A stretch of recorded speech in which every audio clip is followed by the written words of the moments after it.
Hey guys, I just wanted to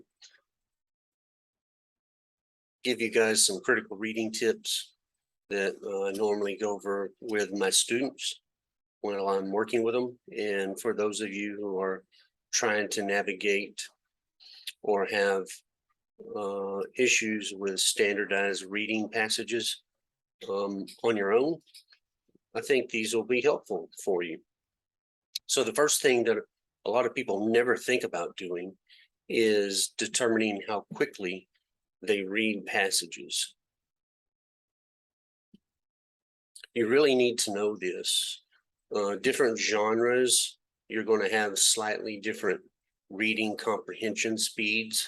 And what I would suggest to you is get a stopwatch, perhaps on your cell phone, use your stopwatch and time yourself and see how fast you're reading those passages. You want to be at a pretty good pace. If you have a 35-minute test and you have 4 passages, that's roughly 8 minutes and 44 seconds per passage. If you split that in half, that's about 4 minutes and 22 seconds to do the reading, and then 4 minutes and 22 seconds to do the or answer the questions. Now, the more intently you pay attention to your reading, as long as you don't go overboard with it, the easier those questions are going to be and the quicker you're going to answer them. If you are a easily distracted reader, then a good thing that you could do to keep your brain focused is to focus on the main idea of each paragraph and then make a quick note in the margin next to that paragraph. This gives your brain a task, gives it something to do while you're reading, and then helps you stay focused. You may not need to use margin notes all the way through the passage.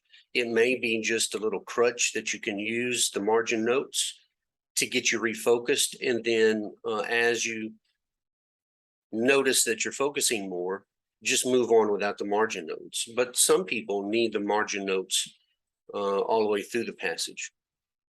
It just depends on what you need at the moment. Always stay focused on identifying the main idea, because the questions, they always revolve around the main idea. Don't get stuck on the nitty-gritty details, but when you come across a name in a story, circle it really large so it gives you a landmark, so that your eyes, when you flip the page back and forth, can find the circles quickly and the names fast. Another thing that's really important to notice while you're reading is the structure of the essay.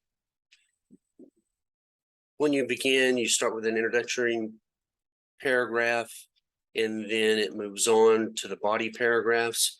Sometimes the body paragraphs begin to signal a change in direction of the story. When you notice that change in direction of the story,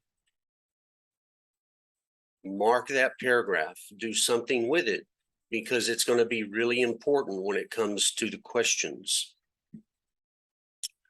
Poetic expressions used in a science passage is very unusual for scientists to ever use.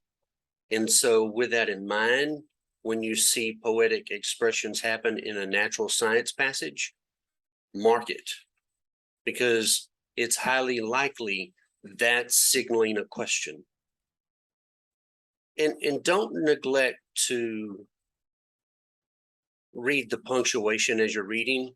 Many people, as they read, they see the punctuation, but they don't think about what it's implying as they read it.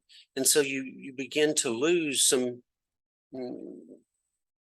ideas of what's coming as you're reading it.